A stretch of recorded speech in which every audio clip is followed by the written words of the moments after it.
دنیا کا سب سے کنٹراورشل ایریا اور ایک چھوٹا سا ملک، آخر ایسی کیا وجہ ہے؟ برسوں سے فلسطین اور اسرائیل کی لڑائی ختم ہونے کا نام ہی نہیں لے رہی۔ یہ غزہ کی پٹی، حماس، ٹیمپل ماؤنٹ، مغربی کنارہ، اصل میں یہ سب چیزیں کیا ہیں؟ اور کیوں یہودی اور مسلمان آپس میں انہی باتوں کے اوپر لڑ رہے ہیں؟ ان تمام باتوں کو سمجھنے کے لیے ہم کو تھوڑا سا اسرائیل فلسطین کے نقشے کے اوپر غور کرنا ہوگا۔ اسرائیل کے بالکل مشرق میں جارڈن اور سیریا کے کنٹریز ہیں، جبکہ اسرائیل کے شمال کی جانب لبنان موجود ہے، مغرب کی طرف میڈیٹرینین سی پڑتا ہے اور جنوب مغرب میں مصر واقع ہے۔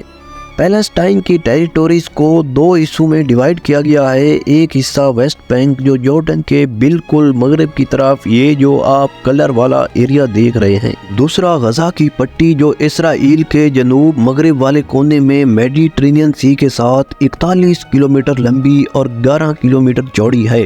اگر ہم ویسٹ بینک اور غزہ میں پولیٹیکل سچویشن دیکھیں تو غزہ میں مکمل طور پر حماس کا کنٹرول ہے، جو کہ ایک تنظیم ہے اور فلسطین کی آزادی کے لیے جدوجہد کر رہی ہے۔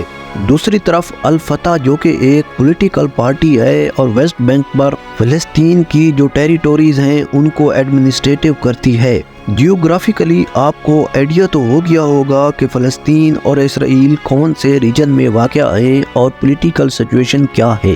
اب ہم آتے ہیں اسرائیل فلسطین کنفلکٹ کی طرف۔ اس مقصد کے لیے ہمیں کچھ سال پیچھے کا سفر طے کرنا پڑے گا، اور اس ویڈیو میں ہم پوری کوشش کریں گے کہ فیکٹ اور فگر کے اوپر ہی بات کی جائے۔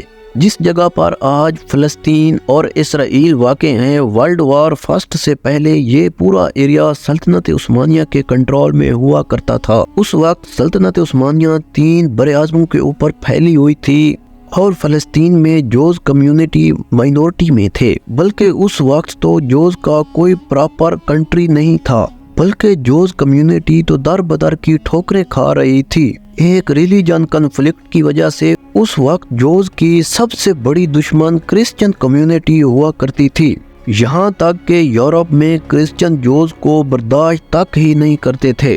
1896 میں ایک جوئش پولیٹیکل ایکٹیوسٹ نے تھائونزم موومنٹ کی شروعات کی۔ اس موومنٹ کا ایک ہی کنسرن تھا کہ اگر جوز کو آرام کی زندگی بسر کرنی ہے تو فلسطین میں ایک الگ ریاست قائم کرنا ہوگی۔ دیکھتے ہی دیکھتے یہ تحریک زور پکڑنے لگی اور دنیا بھر کے جوز فلسطین کا رخ کرنے لگے۔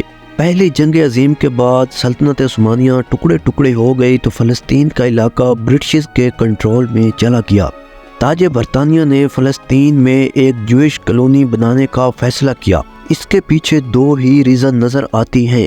ایک تو جوز کمیونٹی یورپ سے نکل جائے گی، جن کو یورپین کنٹری برداشت تک نہیں کر رہے تھے۔ دوسرا، مڈل ایسٹ میں ایسا کنٹری ضرور ہونا چاہیے جو آنے والے وقت میں برٹش کا الائنس بن کر ان کا ساتھ دے، اور جس میں برٹش آگے چل کر کامیاب بھی ہوئے۔ تو اس فیصلے کے بعد دنیا بھر کے جوز کو عام اجازت دی گئی کہ وہ فلسطین میں آباد ہو سکتے ہیں۔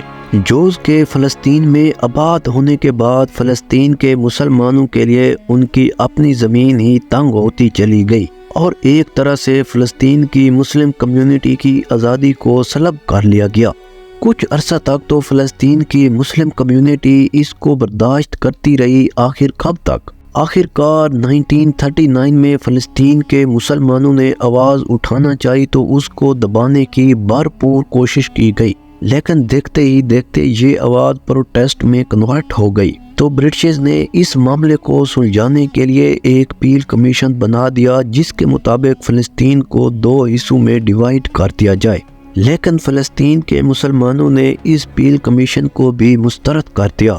تو برٹش نے اس معاملے کو سلجھانے کے لیے ایک وائٹ پیپر ریلیز کر دیا، جس کے مطابق دنیا بھر کے جوز کو فلسطین مائیگریشن پر پابندی لگا دی گئی۔ فلسطین میں پہلے سے موجود جوز کمیونٹی کے اوپر بھی پابندی لگا دی گئی کہ وہ فلسطین میں زمین بھی نہیں خرید سکتے۔ اس وائٹ پیپر کو دنیا بھر کے جوز نے ریجیکٹ کر دیا اور برٹش کے خلاف چھوٹی موٹی لڑائیاں شروع کر دیں۔ اوپر سے دوسری جنگ عظیم کی شروعات ہو گئی تو ہٹلر نے یورپ میں موجود جوز کو نشان عبرت بنا دیا۔ یورپ میں موجود 80% جوز کو بے دردی کے ساتھ مار دیا گیا اور جو باقی بچے انہوں نے برٹش کی پابندی کے باوجود فلسطین کا رخ کر لیا۔ دوسری جنگ عظیم تو ختم ہو گئی، لیکن فلسطین میں موجود جوز برٹش کے خلاف ابھی بھی وائٹ پیپر کے خلاف لڑ رہے تھے۔ تو برٹش نے تنگ آ کر 1947 میں یہ معاملہ یونائٹڈ نیشن کے سپرد کیا اور فلسطین کو خالی کر دیا۔ اس وقت فلسطین میں مسلمانوں کی تعداد 12 لاکھ کے راؤنڈ اباؤٹ تھی، جبکہ 6 لاکھ کے قریب جوز کمیونٹی تھی اور 1 لاکھ کرسچن موجود تھے۔ تو یونائٹڈ نیشن نے ایک ایسی ڈویژن کی جو اگلے کئی سال تک فلسطین کا امن تباہ کر گئی۔ یونائٹڈ نیشن نے 30% جوز کمیونٹی کو 55% ایریا دے دیا۔ یونائٹڈ نیشن کے اس پرپوزل میں 72% ووٹ پڑے تھے، حالانکہ اس وقت انڈیا نے بھی اس پرپوزل کے خلاف ووٹ دیا تھا۔ تو عرب کے مسلمانوں نے یونائٹڈ نیشن کی اس ڈویژن کو ریجیکٹ کر دیا۔ اب جوز اور مسلم کمیونٹی آمنے سامنے تھے۔ یہ جنگ کئی مہینوں تک جاری رہی۔ آخر کار 1948 میں ڈیوڈ بین نے آفیشلی اسٹیٹ بنانے کا اعلان کیا اور اسرائیل ایک الگ ریاست کے طور پر ابھرا، جس کے پہلے وزیر اعظم ڈیوڈ بین تھے۔ اس کے چند ماہ بعد ہی عرب ممالک نے اسرائیل کے خلاف جنگ شروع کر دی۔ وہ اسرائیل جو چند ماہ ہی پہلے بنا تھا، جس کو مغربی ممالک کی سپورٹ تھی، اس نے جنگ میں عرب ممالک کا وہ حال کیا کہ عرب ممالک کو بری طرح شکست ہوئی، اور وہ علاقے جو یونائٹڈ نیشن نے مسلمانوں کو دیے تھے وہ بھی زیادہ تر اسرائیل کے کنٹرول میں چلے گئے۔ ویسٹ بینک جارڈن کے کنٹرول میں چلا گیا، جبکہ غزہ کی پٹی ایجپٹ کے پاس آئی۔ 1967 میں ایک اور عرب اسرائیل وار ہوئی، جس میں ویسٹ بینک اور غزہ بھی اسرائیل کے کنٹرول میں چلے گئے۔ تب سے فلسطین کے مسلمانوں نے PLO کے نام سے ایک تنظیم بنائی، جس کا مقصد فلسطین کے مسلمانوں کے لیے ایک الگ ریاست قائم کرنا ہے، اور وہ تب سے اسرائیل کے خلاف جنگ میں ہیں، جس میں سے بعد میں حماس بھی ایک نیا گروپ بن کر ابھرا۔ وہ بھی فلسطینی مسلمانوں کے لیے آزاد ریاست کے لیے جدوجہد کر رہا ہے۔